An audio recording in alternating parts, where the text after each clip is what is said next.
கிறிஸ்துவில் பிரியமானவர்களே, நம்முடைய பிதாவாகி தேவனாலும், கர்த்தராகிய இயேசு கிறிஸ்துவினாலும் உங்களுக்கு கிருபையும், இரக்கமும், சமாதானமும் உண்டாவதாக. அதிகாலை வேளையிலே ஒரு வேத பகுதி நாம் தியானிக்க போகிறோம். தியானித்து ஜெபிக்க போகிறோம். பரிசுத்தமுள்ள ஓய்வு நாள். சில குடும்பத்திலே காலை வேளையிலே வேக வேகமா சர்ச்சுக்கு கிளம்பிட்டு இருப்பீங்க. நெகேமியா 9ஆம் அதிகாரம் 2ஆம் வசனத்திலே, இஸ்ரவேல் சந்ததியார் மறு ஜாதியாரை எல்லாம் விட்டு பிரிந்து வந்து நின்று தங்கள் பாவங்களையும் தங்கள் பிதாக்களின் அக்கிரமங்களையும் அறிக்கையிட்டார்கள். ஹalleluya.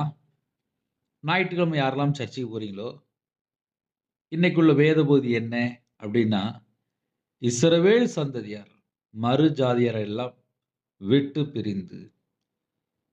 புதிய ஏற்பாட்டிலே 2 கொரிந்தியர் 6ஆம் அதிகாரத்தில் அழகா எழுதப்பட்டிருக்கு.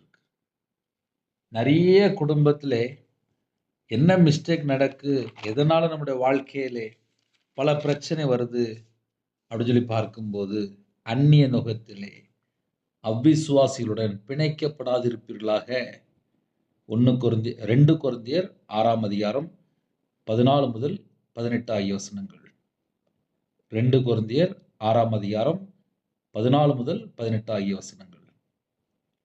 நீதிக்கும் அநீதிக்கும் சம்பந்தம் ஏது? ஒளிக்கும் இருளுக்கும் ஐக்கியம் ஏது? கிறிஸ்துவுக்கும் பேலியாளுக்கும் இசைவேது? அவ்விசுவாசியுடனே விசுவாசிக்கு பங்கு ஏது? தேவனுடைய ஆலயத்துக்கும் விக்கிரகங்களுக்கும் சம்பந்தம் ஏது? நான் அவர்களுக்குள்ளே உலாவி, நான் அவர்களுக்குள்ளே வாசம் பண்ணி, அவர்களுக்குள்ளே உலாவி, அவர்கள் தேவனாயிருப்பேன், அவர்கள் என் ஜனங்களாயிருப்பார்கள் என்று தேவன் சொன்னபடி நீங்கள் ஜீவனுள்ள தேவனுடைய ஆலயமாய் இருக்கிறீர்களே.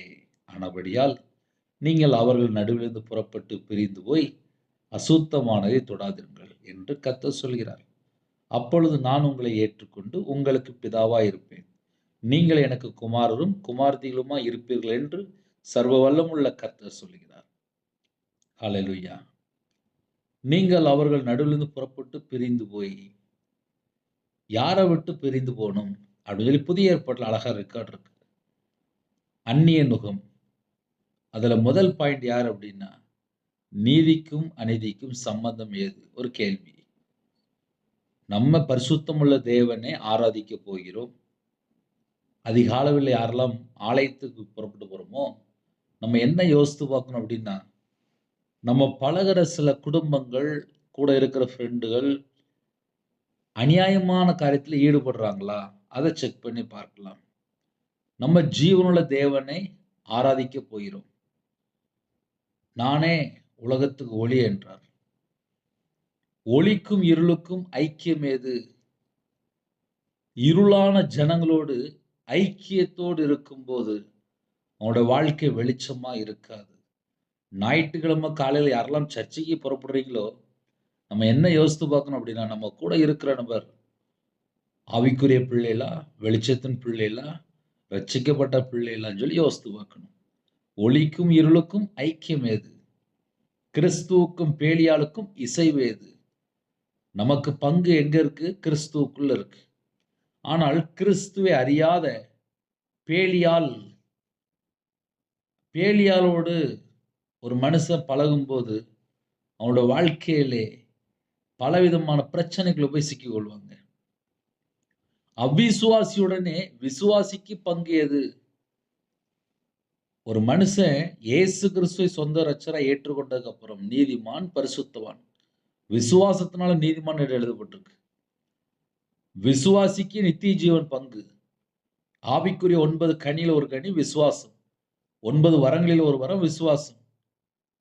அவ்விசுவாசிக்கு பங்கு என்ன அப்படின்னா, 2ஆம் மரணமாகிய அக்கினியும் கந்தமும் எரிகிற கடல் என்று எழுதப்பட்டிருக்கு. வெளிப்படுத்தின விசேஷம் 21:8.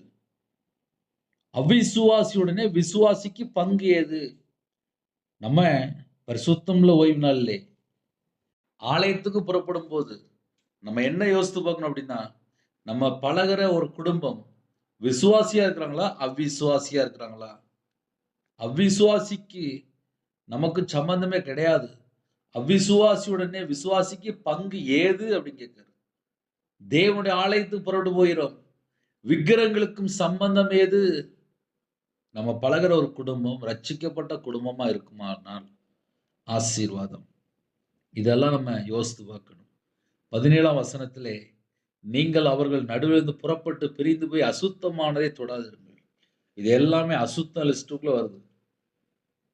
பரலோகத்துக்கு யாரெல்லாம் போகணும்னு சொல்லி நம்ம நினைக்கிறோமோ, நம்ம என்ன யோசித்து பார்க்கணும் அப்படின்னா, நம்ம கூட இருக்கிற ஃப்ரெண்டுகள்லாம் யாரு? நம்ம கூட இருக்கிற பழக்கவழக்கங்கள் யாரு? அத கொஞ்சம் யோசித்து பார்க்கணும். இன்னைக்குள்ள செய்திக்கு நம்ம போவோம். காலவேளையிலே என்ன யோசித்து பார்க்கணும் அப்படின்னா, இஸ்ரவேல் சந்ததியார் மறுஜாதியரை எல்லாம் விட்டு பிரிந்து வந்து நின்று தங்கள் பாவங்களையும் தங்கள் பிதாக்களின் அக்கிரமங்களையும் அறிக்கையிட்டார்கள்.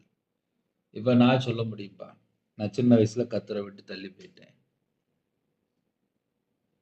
அதனால என்னோட வாழ்க்கையில பல லட்சங்கள் நஷ்டம் வந்துச்சு.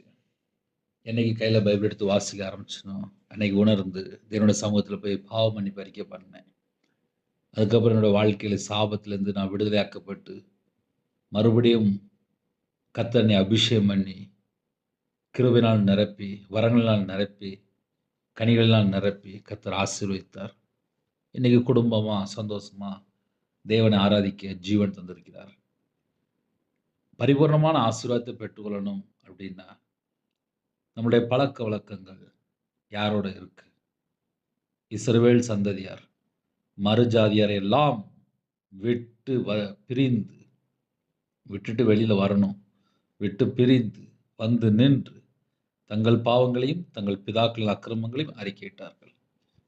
வெளியில வர்றது மட்டும் பத்தாது, தங்கள் அக்கிரமங்களையும் தங்கள் பாவங்களையும் அறிக்கையிட்டார்கள்.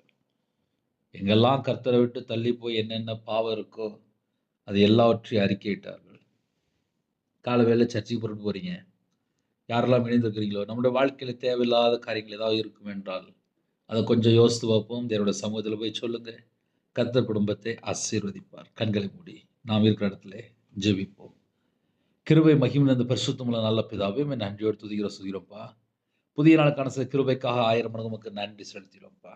இந்த நாளிலும் யாரெல்லாம் இணைந்திருக்காங்களோ எல்லா குடும்பத்தையும் கர்த்தர் வேலை அடைக்கணும்ப்பா. சிறு பிள்ளைகள் முதல் கொண்டு முதியோர் வரை எல்லா குடும்பத்தையும் கர்த்தர் ஆசீர்வதிங்க. என் நாமத்து நிமித்தம் எதை கேட்டாலும் சொன்னீங்கப்பா. இயேசு கிறிஸ்து நாமத்தினால கேட்கிறோம். இந்த நாளிலும் பேர் பேராக ஆசீர்வதிங்கப்பா.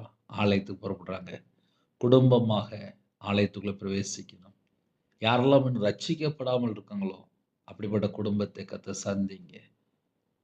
முழு குடும்பமும் மெய்யான தேவனை தொழுது கொள்ளணும், ஆவியோடும் உண்மையோடும் தொழுது கொள்ளணும். எங்க வாழ்க்கையில கர்த்தரை விட்டு தள்ளி போற காரியங்கள் எதெல்லாம் இருக்கும், அந்த பாவங்கள் எல்லாவற்றையும் கர்த்தர் மன்னிங்க. இணைந்துக்கிற குடும்பத்தை கர்த்தர் ஆசீர்வதிக்கணும். இஸ்ரவேல் சந்ததியார் மறுஜாதியாரை எல்லாம் விட்டு பிரிந்து வந்து நின்று தங்கள் பாவங்களையும் தங்கள் பிதாக்களின் அக்கிரமங்களை அறிக்கையிட்டார். எந்தெந்த காரியத்துல கர்த்தரை விட்டு தள்ளி போயிருக்கிறாங்களோ அந்த பாவத்தை மன்னிச்சிருங்கப்பா. இந்த நாளின் குடும்பமாக ஆலயத்துக்குள்ள பிரவேசிக்க வேண்டும். அப்படிப்பட்ட கிருபைகளை தாங்க. அப்ரோஜனமான ஊழியக்காரப்பா, தேவன் அருளிய மினிஸ்டர் மூலியமாக இணைந்துகிற குடும்பங்கள் எல்லாரும் ஆலயத்துக்குள்ள பிரவேசிக்கணும்ப்பா. கர்த்தர் கிருபை தாங்க. இந்த நாளிலும் சிறுபிள்ளை முதல் கொண்டு முதியோர் பேர் பேராக ஆசீர்வதிங்க. பிறந்த நாள், திருமண நாள் யாரெல்லாம் கொண்டாடுறாங்களோ கர்த்தருடைய கரம் பிள்ளைகளை தொடட்டும்ப்பா. இந்த வருஷத்துல சம்பூர்ணமான ஆசீர்வாதங்களை பெற்றுக்கொள்ள வேண்டும். கர்த்தர் கிருபை செய்ய கர்த்தருடைய கரத்தில் அர்ப்பணிக்கிறோம். பலவீனத்தோடு படுத்த படுக்கையில் ஹாஸ்பிட்டல் யாரெல்லாம் இணைந்திருக்கிறாங்களோ அப்படிப்பட்ட குடும்பங்களை கர்த்தர் தொட்டு பரிபூர்ணமான சுகம் தாங்கப்பா. உங்களுடைய தலைமுறை கரத்தினால தொட்டு சுகமாக்கி தாங்க. பலவீனத்தோடு யாரெல்லாம் ஜெபிக்கிறாங்களோ பரிபூர்ணமான சுகத்தை கட்டடுங்க, தீர்காயுசை கட்டடுங்க. உங்க நாமம் மேம்படுத்தும். அப்ரோஜனமான ஊழியக்காரப்பா, பிதா குமாரன் பரிசுத்த நாமத்தில் முத்திரை போட்டு ஒவ்வொரு குடும்பத்தை கர்த்தர் வேலையடைத்து ஆசீர்வதிங்க. உங்க நாமம் மட்டுமே விடட்டும். துதி கன மகிமை எல்லாம் கர்த்தராகிய இயேசு கிறிஸ்து ராஜா ஒருவருக்கே செலுத்திடும். இயேசு கிறிஸ்து பிதாவே, ஆமென். தேவனுக்கே மகிமை உண்டாதாக. கிறிஸ்துவுக்குள் பிரியமானவர்களே, அதிகாலையில் யாரெல்லாம் ஆலயத்துக்கு புறப்பட்டு வருகிறீங்களோ இன்னைக்குள்ள வசனத்தை கொஞ்சம் யோசிச்சு பாருங்க. கர்த்தர் உங்களோட பேசுவார். எனக்காக ஜெபித்துக் கொள்ளுங்க. God bless you. Thanks for watching. Please subscribe our channel. Click the like and share. Click the bell. God bless you.